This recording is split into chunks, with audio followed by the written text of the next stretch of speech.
Hello and welcome to the fourth battle. I hope it works this time. I've been having loads of difficulty with the technical side of this, but let's try and get into it. I've decided to put my microphone on continuous transmission. I hope that doesn't produce too much static or annoyance with you guys. It's just that when I use push to talk, my keyboard tends to cut out, and then you can't hear like the final like half a second of what I'm saying, and that's becoming really annoying after a while. So anyway, this is the fourth battle. This is Ulter fighting against the Saxons. So if you remember from last time, Ulter had a successful campaign against the Abdanians, and the result of that is that together with the Saxons, he was the dominating force on the British Isles. There's also the Picts, but those were his allies. And this is a battle with the Saxons, because Ulter decided to attack the Saxons in an effort to try and take all of the British Isles, basically. Greedy Ulter, as always. No, but anyway, the Saxons were busy fighting the Roman remnants down in Gaul, which was actually Britain, but yeah, that's complicated. Anyway, so the Saxons are fighting in Gaul, and their territory was kind of split up in two. So half of it was in Gaul, half of it was in Britain, and while the Saxons were away, Ulter decided to strike and take the Saxon cities in Britain. So now Ulter sailed across the what do you call that? The English Channel, and the Saxons have sent their army north in a forced march in an attempt to retake their lands, I think, and to stop Ulter's advance. Ulter struck first and attacked an army. One stack and a half. The full stack is has been using forced march, so it's quite tired. And this is the battle. So I'll just let the game start for a little bit while we look at the armies. So Ulter has one full stack army. It's nice and simple. The Saxons, not quite as simple. So Ulter has here at the front 4 units of archers. Just some regular Celtic bows and mercenary Celtic archers. These are slightly better. Then for his main line, he has first 4 units of Celtic spears, light spear infantry, nothing unusual there. Celtic woodrunners for his main melee infantry, light melee infantry, able to do shield wall, good here in the early game, should do fine against the Saxons. There's the general over here. By the way, the fact that there's no sound is because my army can't see them, and then it removes the sound from them. So that's why you don't hear them right now. And over here some mercenary Nordic axe warband, some fearsome Viking-ish mercenaries. That's it for his infantry. Then he also has 1 unit of skirmishers over here. Javelin skirmishers, and hidden he also has 2 units of mercenary Celtic axe band, good aggressive infantry, hidden pretty close to my force, and some more javelin men.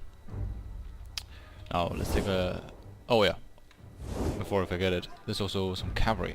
Also has some mercenary mounted spear raiders out here, medium skirmisher cavalry, still quite fine as melee cavalry as well. Their downside is that they're pretty slow, but that's not going to be a big problem for Ulter here. And here's a second unit of them. So a nice, stable, balanced army from Ulter. Now let's look at the Saxon army that I'm commanding. So first of all, you'll notice that there's a lot, and I really mean a lot, of Nordic levy units here.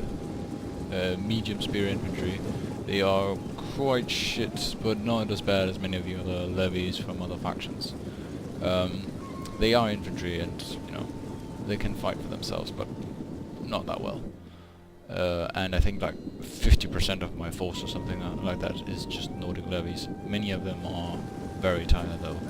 So a few Saxon spears, and some mercenary Saxon spears, which have javelins, which the normal version have not. That makes very little sense to me, but okay. Okay, Attila, if you think so. Then there is also, for some better infantry, there's some mercenary Celtic axe band. Nordic band, not better at all. These are literally the peasants of Total War Attila. This was a Nordic warlord out here. Now these are excellent, absolutely great infantry. Let me see if I can spot the general. Usually has like a smaller shield. Oh, there we go, yeah. The guy with the green and yellow shield right there. And, yeah. Another Nordic warlord here in the back. Then for some ranged, there's 3 units of javelin skirmishers and 3 units of archers. So the amount of ranged is about the same on each side. Except I have 1 unit of onagers. Quite decisive little detail. And I have no cavalry. Which is, you know, great AI. Thanks. Thanks for building this army for me. Thanks for making such an excellent army of no cavalry. Anyway, a true Nordic army, I should say, perhaps. Except for the catapult. Anyway. So, if we could just quickly look at how the armies have arrayed before each other. So, Ulter is advancing in archers in front, then spears, and then infantry. And some skirmishers behind him on the flanks, and then he has cavalry hidden out in the woods here and here. As for me, I have to improvise with what I have, so I put archers in front, a mainstay, group of spearmen here in the front. Then I have a pretty strong flanks of 3 units of Nordic levy here on the left, hidden for now, and 4 units out here on the right. Backup infantry here with my general, the Nordic band and such, and then reserves back here. So it's quite a deep and dense formation, and that's because I have so little mobility. I can't really deploy on the flanks because I'll just get also just run around me. And I've also had skirmishers a little bit spread around, so some of the reserves, one on the left flank and one on the right. And all of this is really to try and get Ulter's cavalry when they probably inevitably are going to try to get around me. And yeah, that's it.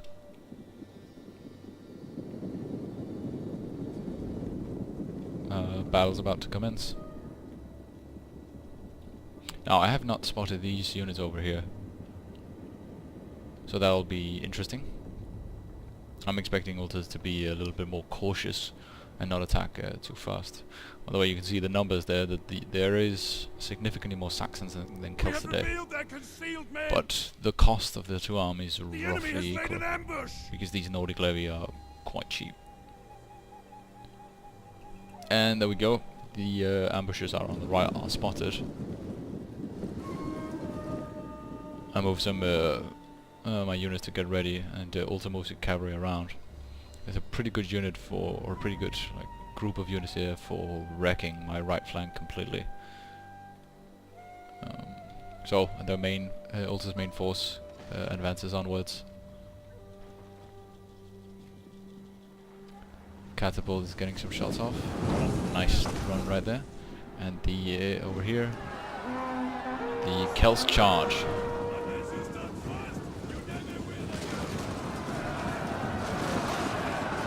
The Nordic levy is okay infantry, but they're not going to last long against such aggressive melee infantry as this Celtic axeband, and especially out here where the cavalry managed to get around and help. I try to move my skirmishers into position to shoot down the cavalry, but the Nordic levy is already wavering. I'm sending reserves over there. There we go, first unit breaks already. A little bit of the same story here on the center. Also sends in some units. The mercenary axe warband against the Nordic levy was already shaken. And the fight has pretty much started all over the front now.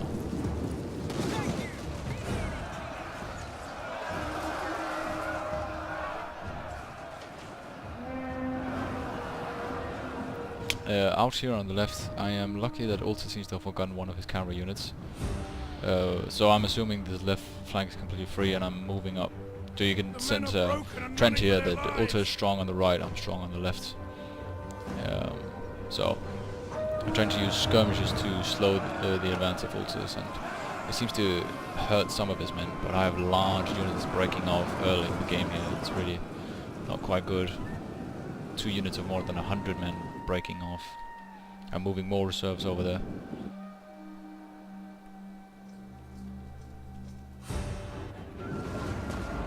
The Onager is having a little bit of friendly fire, just a slight bit.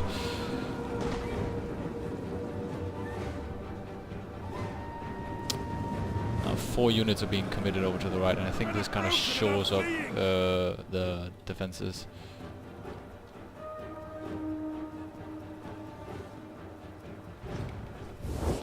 In the center, one of the Saxon spears break from the pressure of the Celtic wood runners and Celtic spears. My general is then put into shield wall, and he's now defending the center, making sure that the Celts don't get around. And the Nordic Warlord is really a great unit, especially in shield wall formation like this and facing enemies that doesn't have particularly armor piercing. The Celtic general has also engaged themselves here in the center, pretty close to the Saxon general.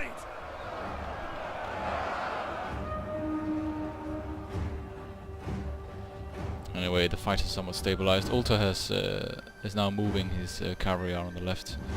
I have spotted them though and have some spearmen moving to engage, but probably won't do much. Our men return to the fight.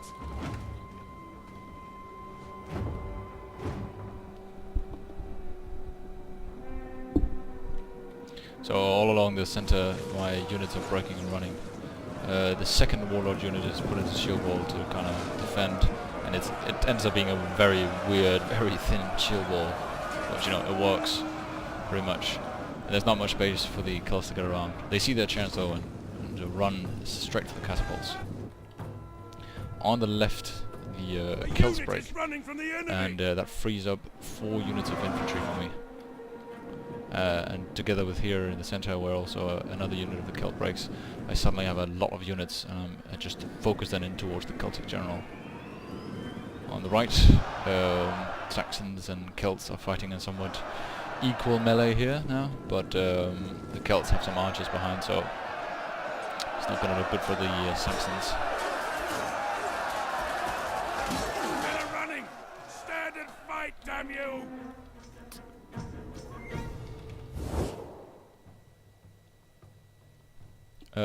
I didn't see it happen, but I think one of the Celtic cavalry units has routed, which is quite a consequential thing to happen. Anyway, loads of units here in the center trying to kill the Celtic warlord. The Nordic warlord is still getting loads of kills.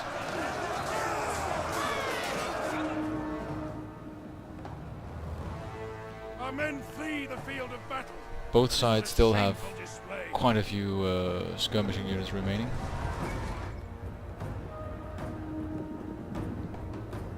But the infantry is starting to die out.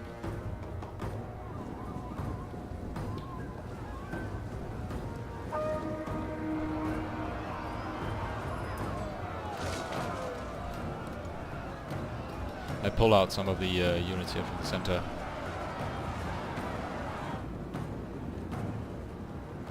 The men have thrown down their weapons and are fleeing. So far the numbers are almost equal. It looks like the Celts have pretty much caught on to the Saxons.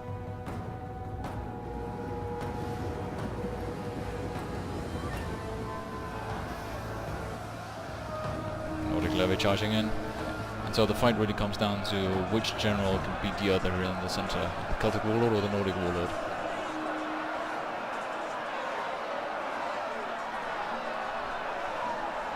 The men's resolve.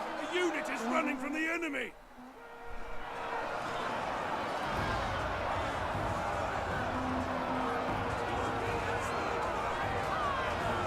Somebody just screamed, "No guts, no glory." Seems quite fitting for this melee. Let's take a look at the rest of the battle.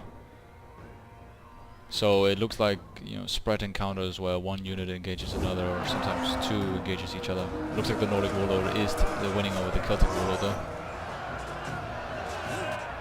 And there's another warlord unit over here, breaking 2 units of Celts despite being attacked from both sides. Not without casualties, however.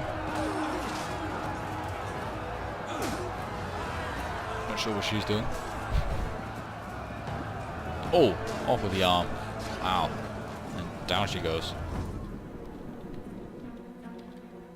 Oh, yeah, the Celtic general seemed to run away, but I think he survives the battle, if I remember correctly. Yeah, that's him. He was also the general for the last battle we saw at Ulter's, where he fought against the Abdanians. Lots of arrows flying everywhere. So here, for the final phases of the combat, there's almost no infantry units left, except for I have 2 generals units and about 3 units of archers, and also has about 4 units of archers and 1 unit of cavalry, and then there's all the the rest, the rabble, more or less.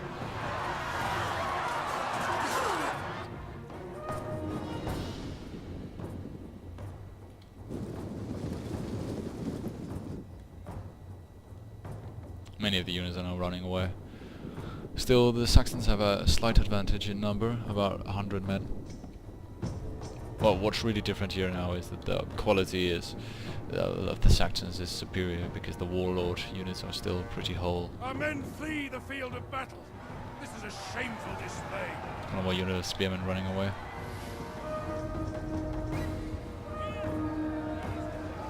Don't know what happened here. I think neither Ulter or I was really looking, so apparently one of my Nordic bow units ended up in melee with a skirmisher unit, and then the Nordic Levic rushes in to help. Out here on the right, 1 unit of skirmishers or brigands fighting against 2 units of archers. Now they have a skirmish on, and so when Ulter decides to attack them, they will run away, making the other unit shoot. So I just turn it off and then throw back at them. The rate of fire on the skirmishers is better, but most notably their damage is significantly higher, and they're in loose formation. Ulter tries the same trick, but this time I don't fall for it, and I countercharge. This looks like a scene from Braveheart. Except you don't really know who's who now. Alright, the spears are the Saxons, more or less. Ulter moves the other unit of archers up on the flank so he can hit the brigands. The brigands are superior in melee, but with the support of the archers, it should be a pretty fair fight. I'm moving one of the warlords over to help. Actually, both. Over here, I didn't really look, but the Celtic cavalry is still wreaking a lot of havoc. This is a unit that can make or break the battle for me, because if he can kill off all my archers, he can use his archers to shoot down the warlords. So I'm using all my archers to fire as many arrows as possible into the enemy cavalry.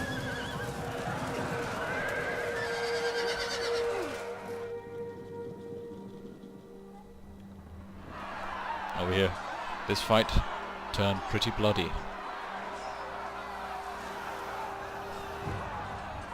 At the end, the brigands barely break the archers, but then they break themselves, only to get shot at.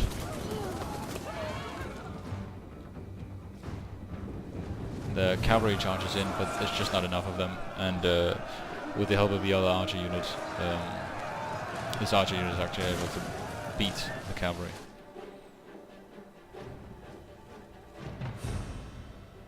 So there's almost nobody left, and many units are breaking.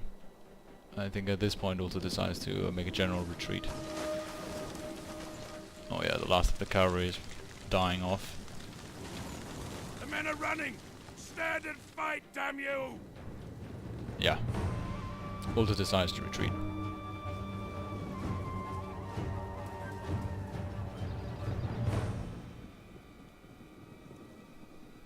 And there's still 3 minutes remaining of the battle, but this is practically the end of it.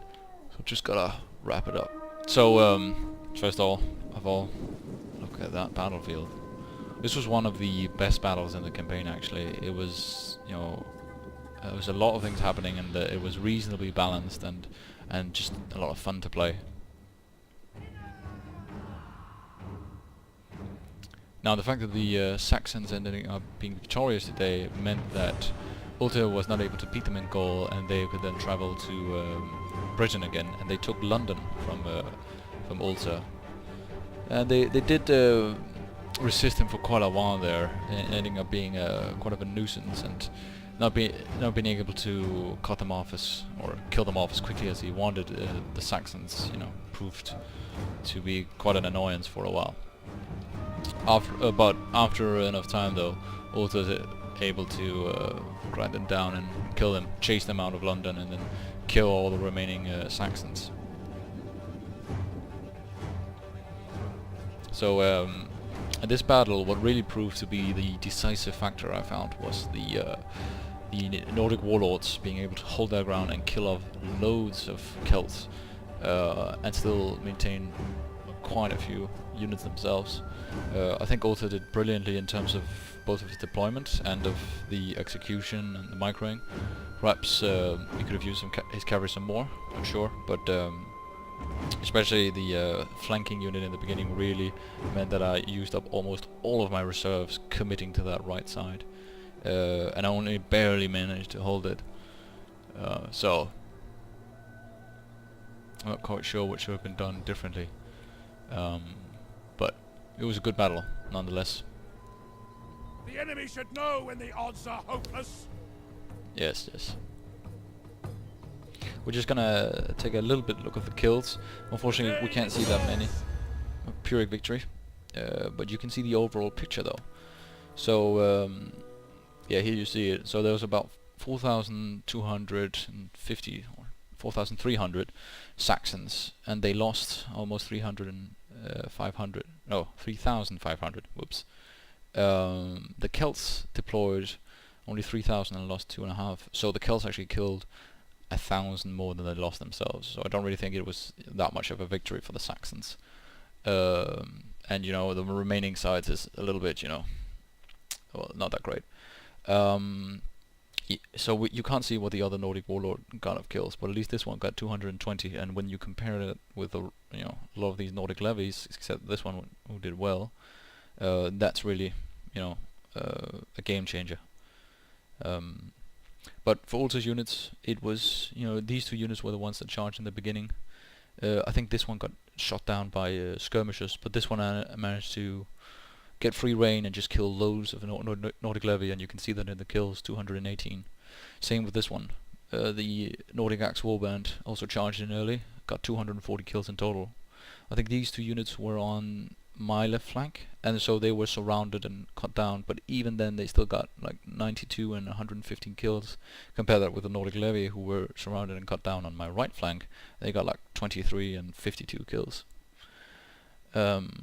As for the rest, yeah, also loads of kills here. The archers also did well, and especially the cavalry, of course, here with 366 kills was awesome. So it was a good battle. Yeah, the Saxons are off to raid London after this. So anyway, thanks for watching.